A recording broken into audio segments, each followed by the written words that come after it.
Waalaikumsalam warahmatullahi.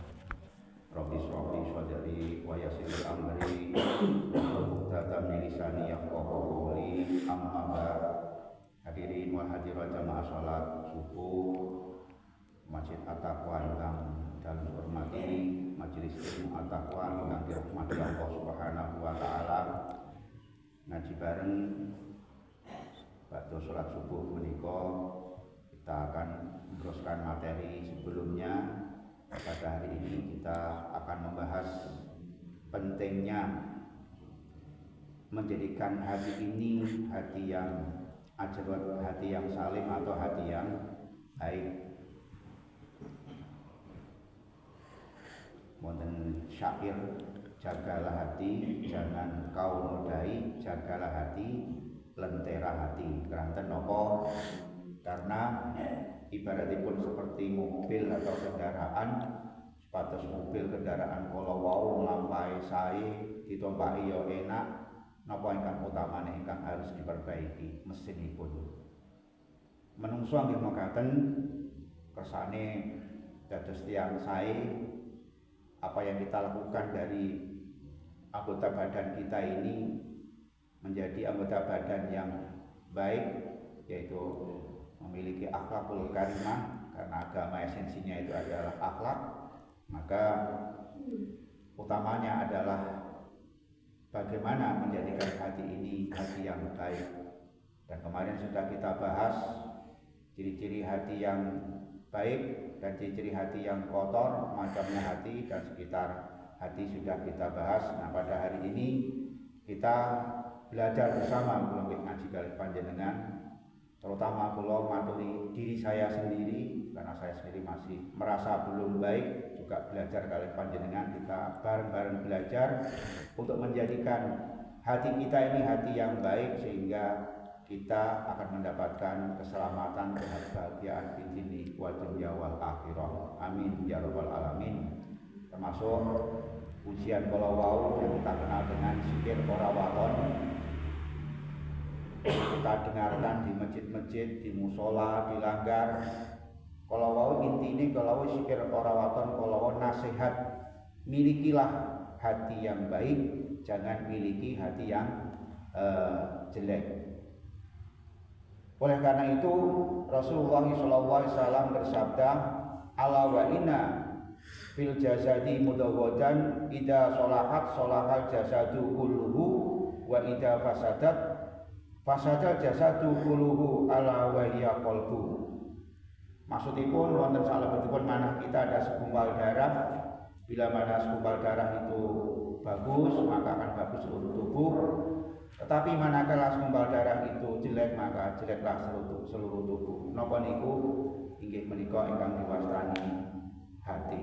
Nah, bagaimana hati kita ini supaya bagus? Mari kita bareng ngaji bersama dari berbagai pendapat para ulama tentang kitab. Di antaranya ada 17 macam. Nomor sepindang, janganlah terlalu banyak kita bicara masalah dunia. Perbanyaklah zikir kepada Allah, karena bagaimanapun atur para ulama, wong dunya iki nek Gusti Allah terlalu ngatur-ngatur, kadang-kadang manusia itu masalah dunya. Nyatane sak menika kathah wong pinter, kathah ilmuwan bagaimana banyak terjadi krisis, apalagi sekarang Eropa dilanda suhu yang panas sampai 45 derajat lebih. Bagaimana cara mengatasinya krisis itu, ekonomi dan sebagainya.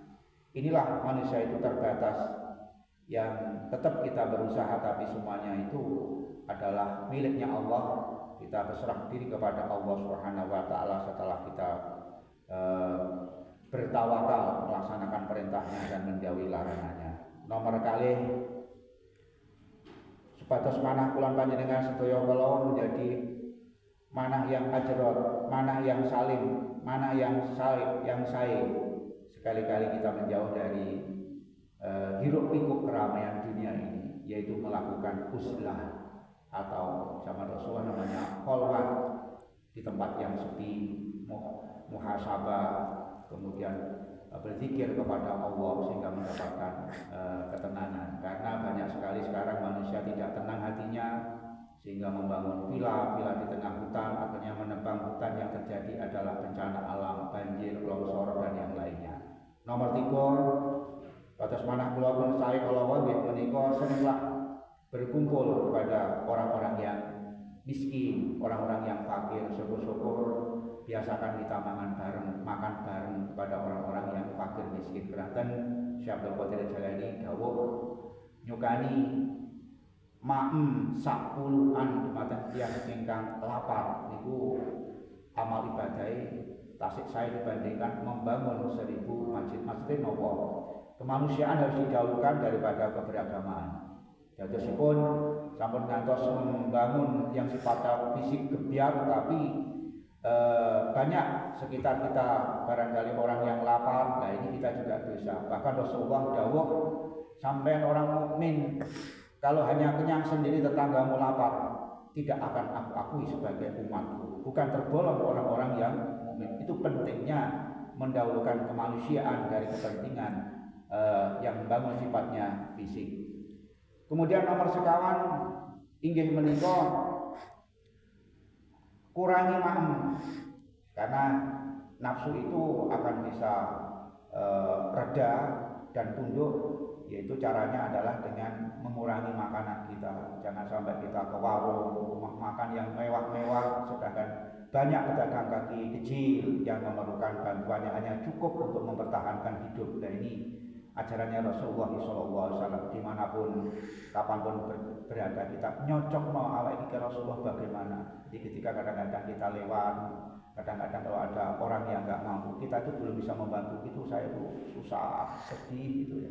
Jadi, tapi ketika bahagia saya itu adalah kepentingan sedoyo, ketika kita itu memberi kepada orang-orang yang susah hidupnya, apalagi mereka itu bisa meneteskan air mata. Nah, air matanya orang fakir miskin yang kita bantu itulah nanti di akhirat akan mereda panasnya api neraka.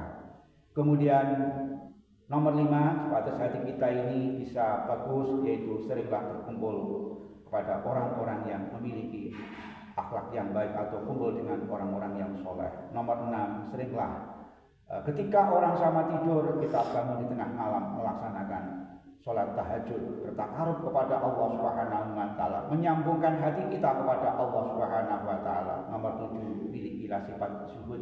Maksudnya zuhud bukan kita tidak mau bekerja, tetapi zuhud itu adalah meskipun kita bekerja, kita punya kendaraan, punya mobil, tapi jangan taruh dalam hati kita, yaitu karena masih banyak orang-orang yang yang nggak punya. Kalau kita berlebihan berpenampilan, kita kasihan orang-orang yang tidak punya. Meskipun barangkali kita kaya, tapi penampilannya sederhana, biar tidak menyinggung orang-orang yang tidak punya.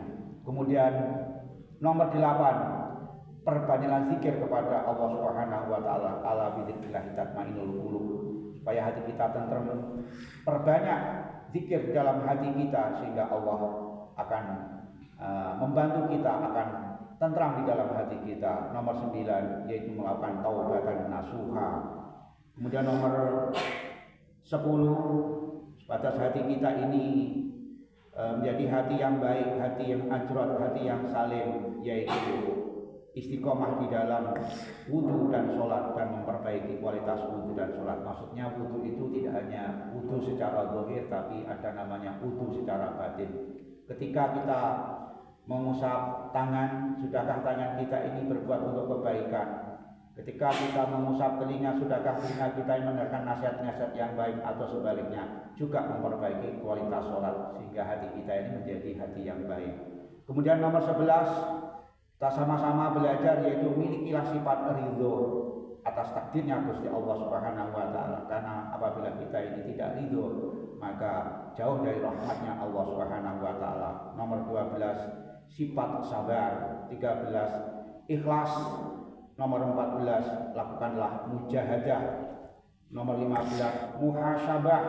Kemudian jauhi daripada ajakan setan. Dan nomor 17, seringlah kita membaca Al-Quran sehingga sebagai obat hati. Syukur-syukur tidak hanya dibaca tulisannya, dikaji, maknanya, tafsirnya, dan syukur-syukur bisa melaksanakan apa yang dibaca sehingga kita dibimbing oleh Allah Subhanahu wa taala di jalan yang lurus. Maka temu di antara 17 langkah-langkah amalan-amalan supaya kita ini, hati kita ini diberikan hati yang ajrot, hati yang baik sehingga akan menuntun diri kita dalam hidup dan kehidupan ini, dan mudah-mudahan kita dibimbing oleh Allah di jalan yang lurus sehingga mendapatkan keselamatan, kebahagiaan di dini wa dunya wal akhirah. Amin ya rabbal alamin. Maka daripada hari ini 17 langkah cara supaya hati kita menjadi hati yang baik. Mudah-mudahan ada guna dan manfaatnya. Namun kekurangan, kesalahan dalam menyampaikan dalam Yono Ugi Samudra Pangarsami ngapunten ingkang sakata kalipun. Wabillahi taufiq wal hidayah. Wassalamualaikum warahmatullahi wabarakatuh. Waalaikumsalam warahmatullahi wabarakatuh.